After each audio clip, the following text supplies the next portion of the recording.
Hay dos crisis en paralelo. Está la crisis de la tecnología, o sea, estamos perdiendo el control de lo que pasa acá y estamos perdiendo el control de lo que pasa acá. O sea, crisis climática y crisis tecnológica convergen, chocan, pero tenemos que cambiar las lógicas de la tecnología, las lógicas de hoy, así como es esta intensa extracción de datos, la otra lógica es la intensa obsolencia.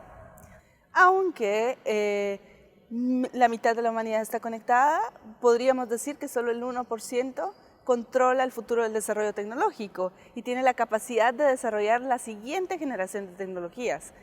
La gran desigualdad de todo esto es que el proceso democratizante que nosotros creíamos, democratizador que nosotros creíamos que era Internet, se ve completamente cooptado por los mismos intereses que cooptan todo.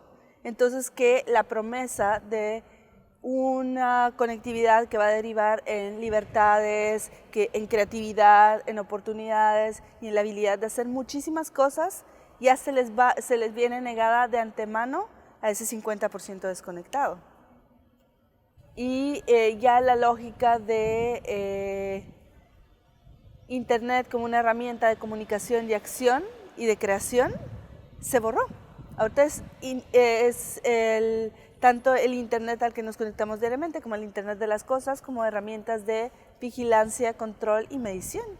Estamos en un momento también, en el momento de la posible transición a 5G, que es ya no gente conectada, sino cosas conectadas con cosas. Y se calcula más o menos que por cada persona van a haber 100 sensores y 100 aparatos. Puede que un trabajador de fábrica en Bangladesh hoy no tenga acceso a Internet vía su teléfono, pero está conectado a cosas que lo vigilan todo el tiempo. La conectividad que se le ofrece hoy a los pobres del mundo es una conectividad o pobre o una conectividad que va más en la forma de controles y cadenas y no de libertad y oportunidad. Hay muy pocos países, de hecho, con una contrapropuesta. La mayoría de los países, desafortunadamente, si vas y hablas con cualquier, en la Unión Africana, por ejemplo, o en Latinoamérica, baila el son que Estados Unidos le toca, realmente. El mismo imperialismo tecnológico reempaquetado, ofrecido por Zuckerberg alrededor del mundo. Está el imperio GAFAM y está el tema de China también.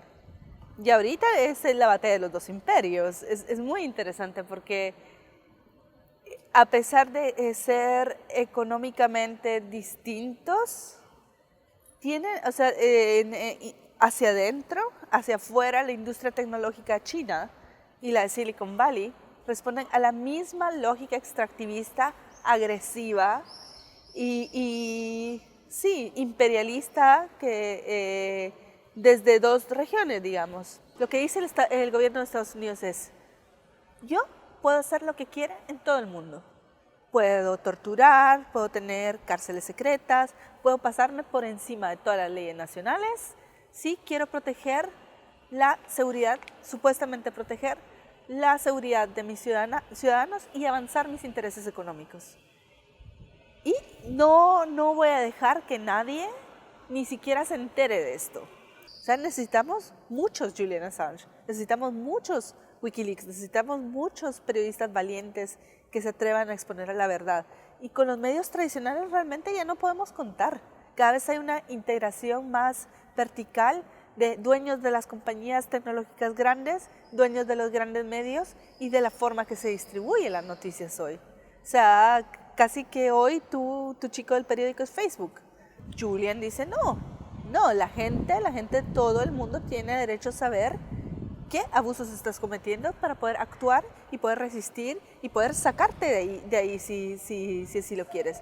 Para que tú rindas cuentas de todas esas vidas humanas perdidas, vidas muchas veces de niños, de periodistas, de defensores de derechos humanos, que tú pusiste en riesgo o que tus soldados eliminaron. Todo este conjunto de revelaciones es por lo que Reino Unido tiene en solitario en la prisión de máxima seguridad en el corazón del mundo civilizado que dice abogar por los derechos humanos a un periodista. Veo al periodismo de investigación internacional en riesgo. La libertad de Julian Assange no solo está en manos de la justicia británica, está en todos nosotros. O sea, salvarle es salvar la posibilidad del periodismo de investigación del futuro. A mí no me gusta ser negativa y a mí me gusta pensar que así como tuvimos la capacidad infinita de meternos en este quilombo que es